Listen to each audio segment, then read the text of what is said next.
Well guys, we have tried our new tractor out to bed up the sweet potatoes, and the disc killers we got, they're kind of wore out. We've got to have some new ones to go on it. These are a lot worse shape than what I really thought they were.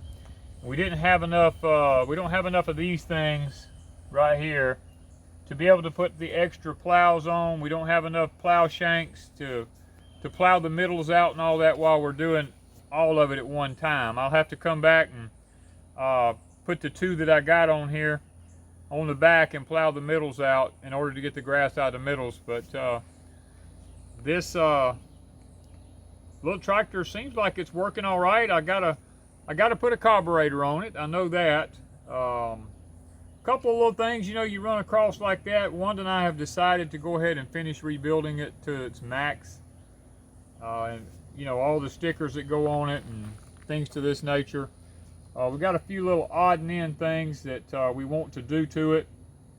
And we've still got some things to purchase, like the disc killers. Just little things here and there that we've got to get done. Some more plow shanks so we can have enough plows to do it all at one time, rather than having to plow it once, take the plows off, put more plows on, plow it again, you know, because we just don't have enough of everything. It just wasn't enough that came with it. So that's part of it. Now we're at the sweet potato patch here.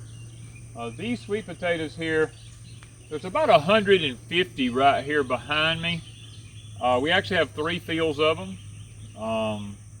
They're planted in different stages. That way the harvest is not all on us all at one time. This top 2 rows here were planted at one particular time. This row was planted at one particular time, and then the next 2 was planted at one particular time. Now, you saw this right before the storm. I came in here with my little cub that we bought, and we plowed and bedded the rows up, and I didn't have the attachments at that time to plow the middles out. Well, since then, I've ordered them and got the attachments in to be able to plow the middles now. So once it dries up a little more, we're going to come in here and we're going to redo this since the storm. And guys, I put it up on high beds because look, we got 9 inches of rain in like 6 hours. And I think it fared pretty well by putting it up on the high beds. I believe it really done good as far as being able to hold up. Now all I got to do is get in here, plow the middles out, rebed it one more time, and I think we'll be pretty good from that point forward, because I see now that it's going to work. Now we have 50 sweet potatoes in one other garden up here, and we have another 100 in another place up yonder, and 150. That gives us like 300 sweet potato draws we got set out. And guys, that's about half of what Wanda and I normally do, but we feel like if we do a better job of taking care of a few of them, we're going to see if we can't produce almost the same amount. But the amazing thing about this is, guys, if you go back and watch our video that we've done this past spring about building the cold frame and putting the sweet potatoes down into the cold frame to raise our own slips, we only planted a 4 foot by 4 foot area, and we only done 2 rows, 1 red and 1 white. Let's go take a look at that bed and I'll show it to you now.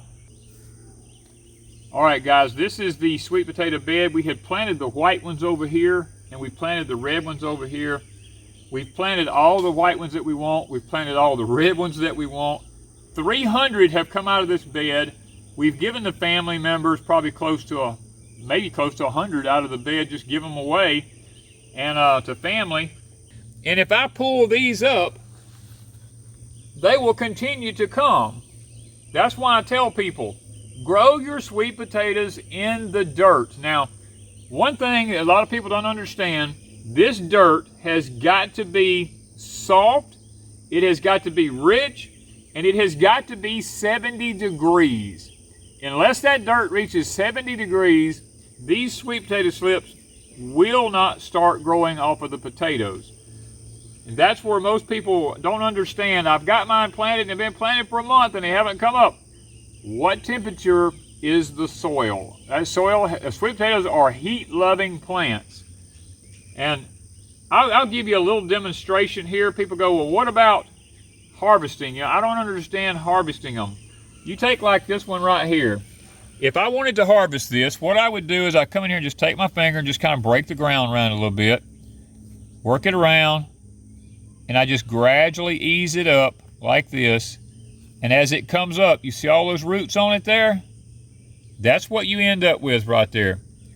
This thing is putting on new roots down there, and then you'll take this and you'll go stick it in the ground. You'll lay it down. I have videos showing you how to do this, and you should go back and watch them. I have a forked stick, and you take that forked stick and you push that sweet potato plant down in the ground like that, and push it up like that, and put some dirt around it, and that plant will now grow sweet potatoes. These here will not grow sweet potatoes. They'll only sit here and feed off of the mother plant and just be plants. They will not grow sweet potatoes. That's one thing that you have to understand about them. This is the process. Now, lots of people ask the question, now that I have all the slips that I want, like you, Danny, what do I do now? Well, guys, this becomes your new summer salad. You can go in and you can harvest the leaves off of these, and you can eat them. Some Korean ladies came by here one day. I was feeding these to my cows, and they got so upset, they came back and harvested the stems off of them. They cut the leaf off right here and kept the leaf, and they cut the stem off, because they were big old long tall ones on the plants that I had. And they make stir fry out of the stems, and they make, like we cook turnip greens or collards, they cook that out of the leaves, and then I just fed the vines to the cows, and I was able to bless them, and they were excited about it. But this becomes a luscious salad garden and stir fry garden once you get all you want. And then if you don't want to do that, the only thing you can do, guys, from this point forward is just dig them up, because if you don't dig them up, they'll just keep reproducing. And I can prove that to you. Right next to us is 2 beds that I did last year, and I want to show you what happens if you don't pull them up. Well, guys, here is the bed beside it.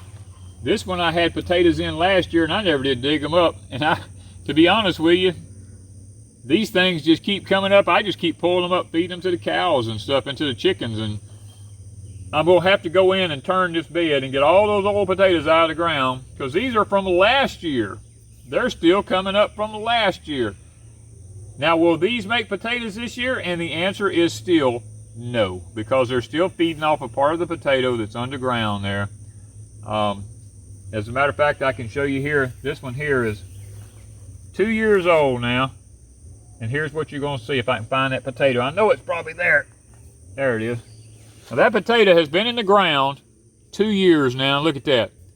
Still a solid potato. And this is what it looks like growing off the side of it there. Now, if I pull this off and break it right here, like that, I'm going to get this out because I don't need any more. And if I take this and I come over here and I lay it down and I stick it back in there like that, you know what? That will make a sweet potato. Now, guys, if you want more information on this, go over to our Etsy store, deepsouthhomestead.etsy.com. I have a book over there that I've wrote called Sweet Potatoes. It has anything you need to know about growing sweet potatoes, about growing these slips, how to do it, different styles and ways to do it, all the information about it. And then better than that, it has pictures. We've taken pictures from Deep South Homestead, incorporated them into the book so that you can have a visual look at what you're doing, so you're not trying to figure it out in your mind. You can actually look at it and go, oh, this is how it's done. I actually teach in the book how to do it. And not only do I have one on sweet potatoes, I wrote one on English peas also. We have sold them by the thousands. And Wanda has a cookbook over there. If you're interested in recipes for these sweet potatoes, they're in her cookbook over there. She has tons of recipes for all the different garden vegetables and how to use them. You can do gluten-free with it, all this kind of stuff. Guys, it's just a wonderful cookbook to have. So go check out the Etsy store. Check out the books if you're interested in that kind of stuff. Anything that you purchase from us goes to help Deep South Homestead become a more sustainable farm, so that we can keep ourselves going here. And we definitely appreciate anything that you all do for us in that aspect. Well, guys, these right here are some of our first ones we put out, and I want you to look at how beautiful they are. They have really started to cover the ground good. I've got to get around the edges now and kind of lay the vines back up along the rows where we can mow along the outside edges and keep them out of the okra, but these things sure are pretty. I mean, they're starting to bloom. They're looking good. Now this row right here is white ones. Those two rows right there are reds.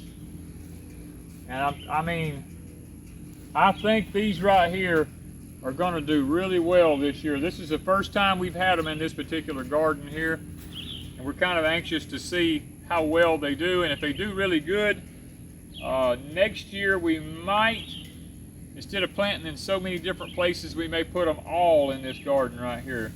We're not really sure. It's all going to depend on what piece of ground does the best this year. Now to move down, I got one more little patch to plow.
Alright guys, this is our other two rows of sweet potatoes here. These are the red ones.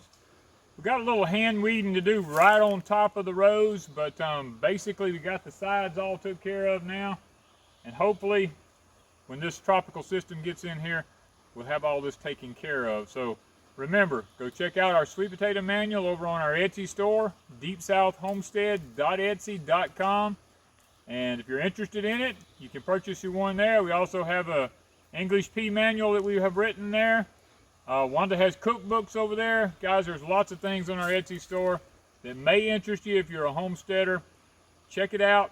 And everything that you purchase there goes to help us here at Deep South Homestead keep our YouTube channel going and to keep our gardening going so that we can come up and show you guys the different ways that we raise things, and hopefully it'll be a blessing to you in the future. So thank you guys from Deep South Homestead.